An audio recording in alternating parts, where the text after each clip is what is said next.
Hello, everyone. I'm Elena, Head of Communications at Byteball. And today we'd like to test a new video format so you can get to know the core team behind Byteball technology. Please watch it up to the end and let us know what you think in the comments. We'd really appreciate your feedback. If you are not new to Byteball, you might know that the best way to stay tuned is to subscribe to our newsletter at byteball.org or join our Slack or follow Byteball and the team on Medium and Twitter.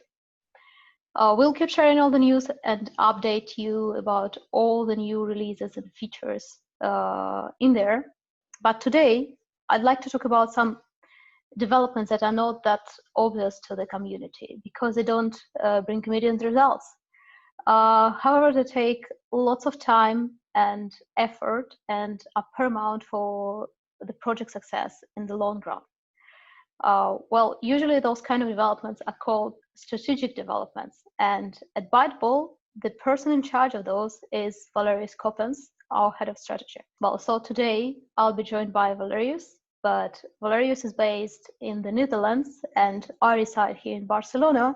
That's why we'll be doing this interview by digital means. Valerius actually joined Byteball quite a while ago, back in April 2017, when he started to do volunteer work for the project, first moderating discussion on Reddit, and then explaining Byteball tech in his Medium articles. But he better tell the rest of the story himself. So please, Valerius, welcome. Thanks for the introduction, Elena. It's really nice to do these kind of interviews. I think it's a really great idea for the community to get to know team members. And well, I've been with Byteball for more than a year already, but not officially, like you said. I started 1st of June, so a couple months now, and lots of things have happened. But I'll start at the beginning. I was introduced to Byteball, I think, early in 2017 by a good friend of mine, who you will hear more about later, because he's also still involved in Byteball.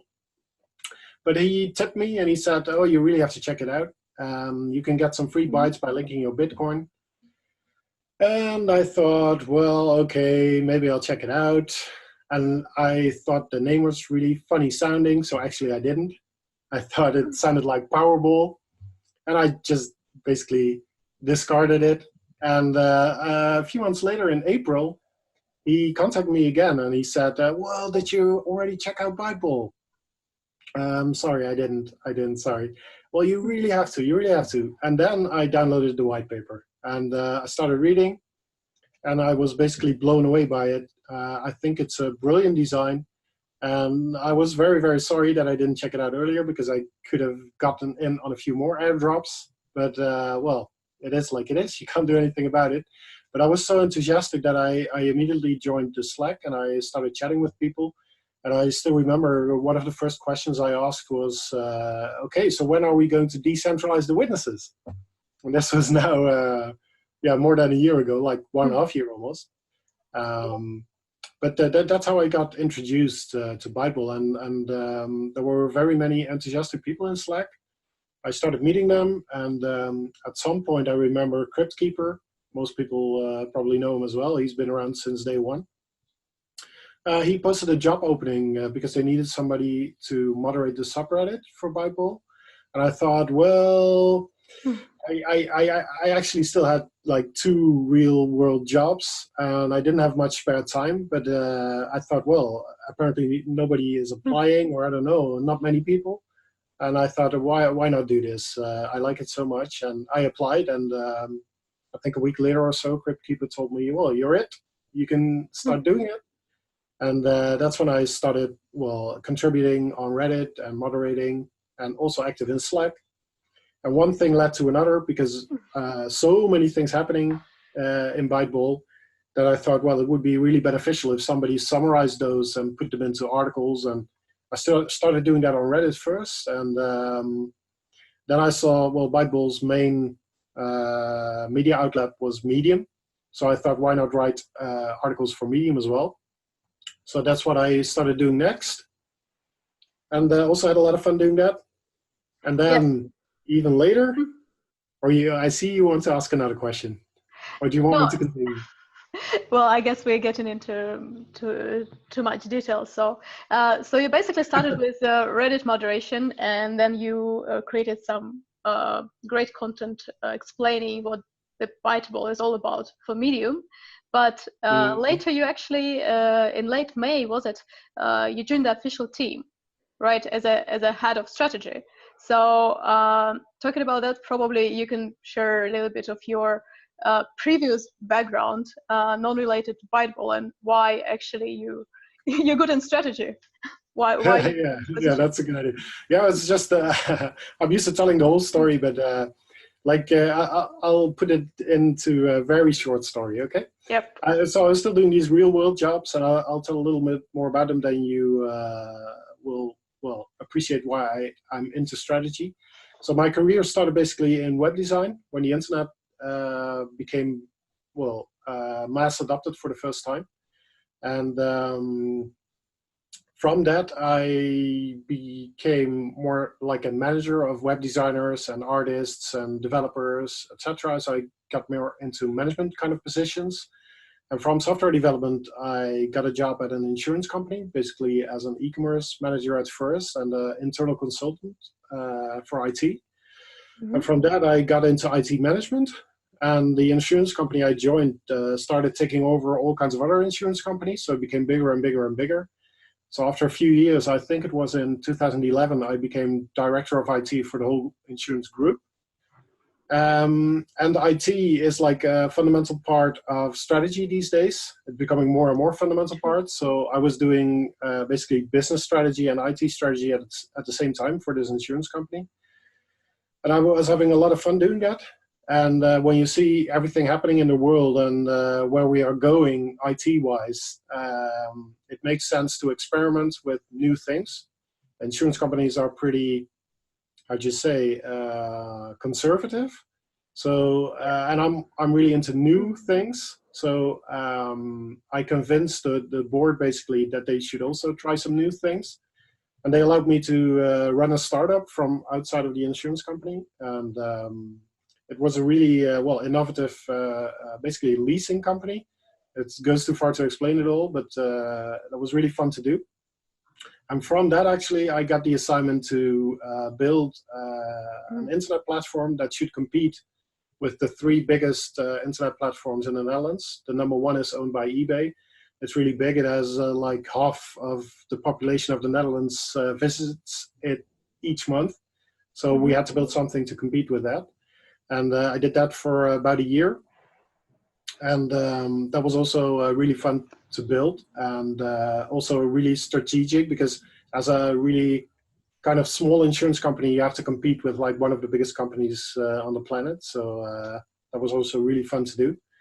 But I still had even more fun doing stuff for Byteball. So eventually I started talking to Tony whether I could join and help Byteball get mass adopted. So of course I needed a couple of months to finish all the stuff I was doing in the real world. Yeah, to make the transition.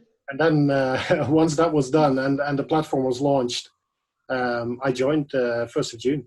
Sounds great. So it wasn't that a hard choice for you to switch entirely to the crypto field, because many people are still, they're curious, they're watching the place closely, but they're not that much certain that it's going to go somewhere. So they're still staying in the safe area. So for you, that actually wasn't the case. No, I actually have zero doubt that this is going to become just as big as the internet and maybe even bigger. I basically have been convinced of that for a few years already. Not when I first discovered Bitcoin, because then that was in 2011, and then I was still not very convinced that it was not going to blow over. But I think from 2015 on, I've always thought that it's going to be really, really big. It's just that when you have a really good job in the normal world, and it's a big step. Normal world, yeah. Yeah, I'm pretty sure that I've made the right decision. Well, I'm pretty sure you did as well, and I guess everyone who's watching this video really hoping so. But okay, to moving on to the point actually. So being a part of of a team, I obviously know what you've been up to and many things have been going on, but this kind of this part of work, it's not really on the surface. So, and I guess many in the community actually wondering what's going on. So can you please briefly share what's been happening actually in your area of expertise during the past couple of months, and what should we expect in the upcoming future? Sure. Yeah. What I started saying is actually also what I started doing. So decentralization, that's really, in my opinion, the most important thing that can happen to this project. As we all know, Tony invented this technology and it's basically his baby. But babies grow up and he has to let it go at some point. And that will go gradually, of course, but it has to happen. I mean, this is technology for the greater benefit of the world, and it's just not like a hobby project or a lab project. It should be mass adopted, and for that to happen, it must be decentralized. And witnesses are one of the most critical components in the Byteball network, and they're all operated by Tony still. And I've been working really hard on getting candidate witnesses, talking to them and getting them ready to announce to the world that they want to be a witness. And we have well, a couple of really promising candidates that we will start presenting to the community in the coming weeks. And well, that's been a lot of work and also a lot of fun, because witness candidates are usually Byteball fans, so it's fun to talk to them. And yeah, it's just really, really important for this to happen, because otherwise everybody's talking about tokenization of assets, and the next revolution in crypto is going to be all about that. But honestly, nobody's going to tokenize any kind of worthwhile assets on a 100% centralized platform. So this just has to happen. And it's only one step in decentralization. There are other ones as well.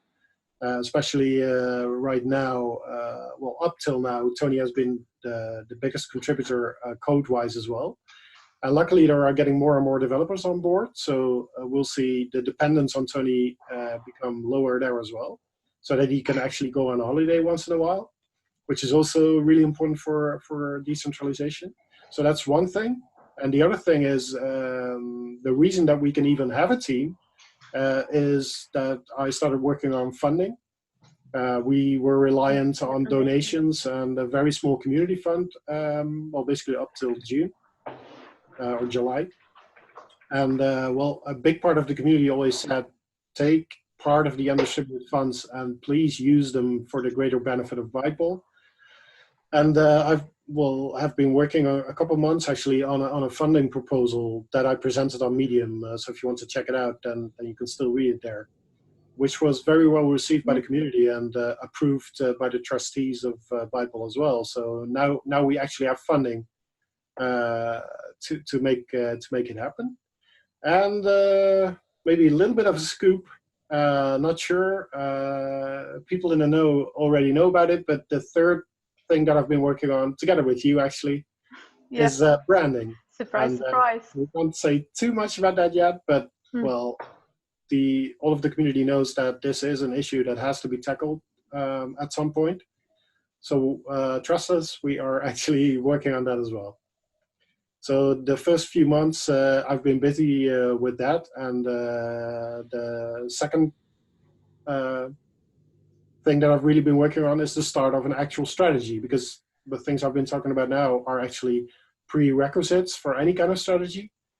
But we obviously also need a strategy to get any kind of traction. If you want mass adoption in the end, you first have to get a little bit of traction, a little bit more, and then the ball gets rolling.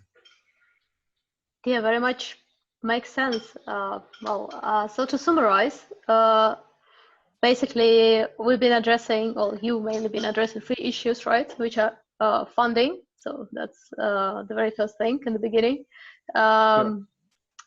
Witness candidates and decentralization, that's ongoing process. After this video, another interviews will follow. So we already have a couple of witness candidates, and the process is ongoing with the rest of them.